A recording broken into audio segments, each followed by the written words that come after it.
Қайырлы күн достар, менің каналыма қош келдіңіздер. Бүгін сіздермен тандыр нанға ұқсас қазан нан дайындайтын боламыз. Өте дәмді болып шығады. Кәдімгі духовка пеште пісетін нанға қарағанда әлде қайда дәмдірек. Сіздерге міндетті түрде дайындап көрулеріңізге кеңес беремін. 15-20 минут қана уақыттарыңызды алады. Және де қазақша контентті қолдап, каналыма тіркеліп, лайк басып, пікір қалдырып кетулеріңізді сұраймын. Ендеше ең әуелі жылы суға ашытқымызды саламыз. Бір ас қасық ашытқыны салып, жақсылап араластырып жібереміз. Су міндетті түрде жылы су болуы керек. Әрі қарай қант саламыз. Қант менде шамамен 1 шай қасық. Тағы да жақсылап араластырамыз қант пен ашытқыны. Енді біздің ыдысымыздың бетін жауып, көтерілгенше ашытқымыз шамамен 5 минутқа қойып қоямыз. Мінекей менің 5 минутта ашытқым осылай көтеріліпті. Енді алдын ала електен өткен ұнның ортасын осылай ашып дайындап аламын. Осы жерге жаңағы ашытқыны құямын. Ашытқының дәл ортасына шамамен 1 шай қасық тұз саламын, араластырып жіберемін.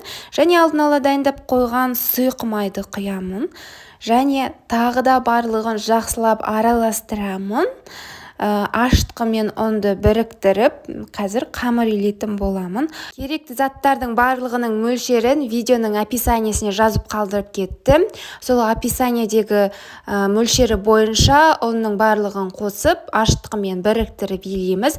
Біздің қамырымыз қатты әрі тығыз болады. Мінекей дәл осындай қамыр пайда болады бізде, қатты қамыр. Енді азғантай үстінен сұйық май құйып жібереміз. Қамырдың барлық жеріне сұйық майды жағып, тағы да үстінен 1-2 қайтара басамыз да қамырымыздың бетін қапшықпен жауып, 1-1,5 сағатқа жылы жерге сыртын орап, көтерілгенше қойып қоятын боламыз.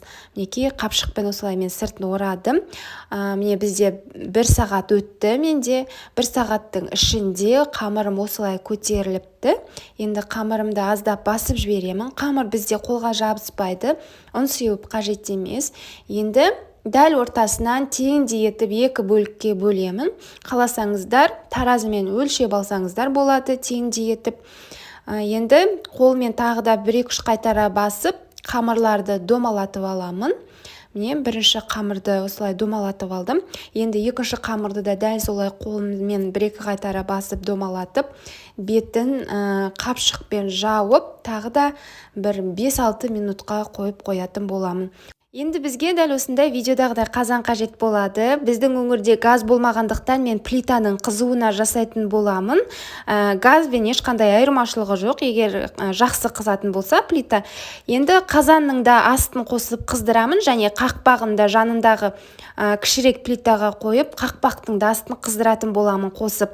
Менің плитам өте тез қызады, сол себепті оттың астын орташа қызуға қойдым. Міне қазанның өзін де қыздырдым, қақпағын да қыздырдым. Егер сізде газ болса, газыңыз қатты қызып кететін болса, сізде орташа отқа қойғаныңыз дұрыс болады, себебі біздің қазанның қақпағы күйіп кетуі мүмкін.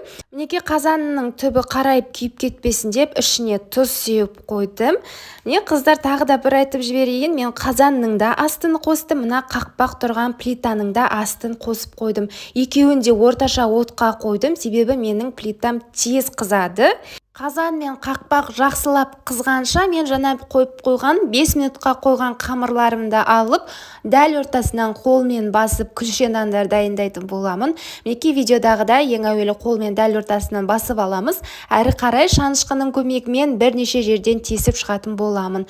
Егер сізде нан ұрғыш болса, нан ұрғыштың көмегімен де біздің күлше нандардың дәл ортасынан тесіп шықсаңыз өте әдемі болып шығады. Бірнеше жерден міне шанышқымен тестім.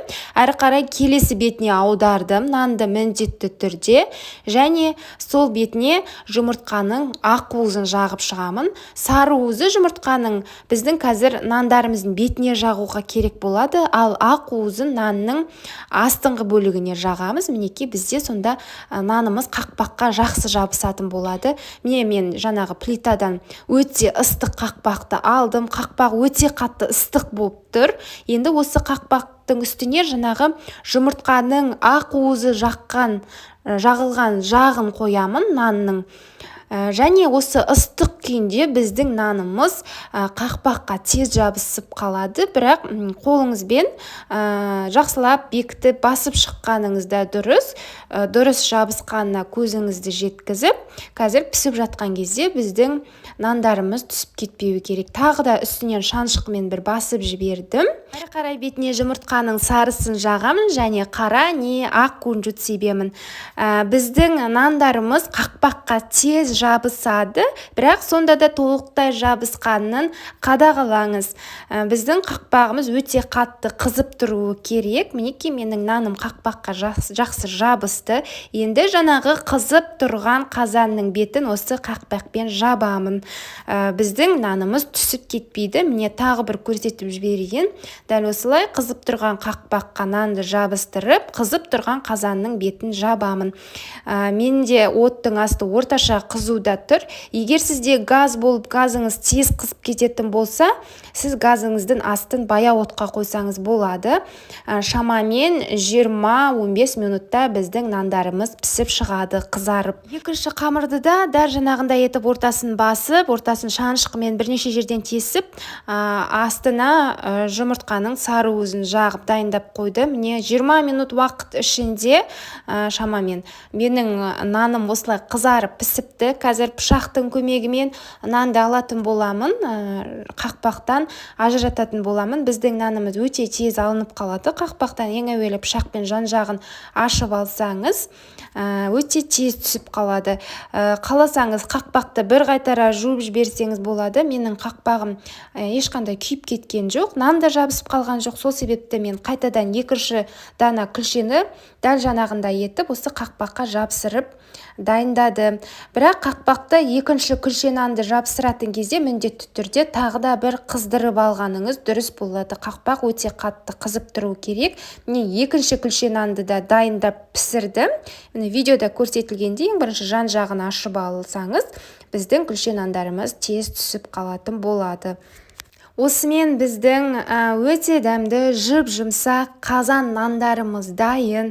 Сіздің көп уақытыңызды да алмайды, бірақ үй жағдайында тандыр нанға ұқсас осындай қазан нандарды жасап көрулеріңізге кеңес беремін. Себебі пеште үйдегі духовкада піскен нанға қарағанда әлде қайда дәмдірек болып шығады. Және достар, өзімнің YouTube каналымда басқа да түрлі көптеген рецепттермен тегін бөлісіп отырамын. Мысалы, мына кунжутпен дайындалатын бауырсақтың да толық рецебін каналымнан көріп, жасап көрсеңіздер болады. Өте дәмді әрі кереметте болып шығады.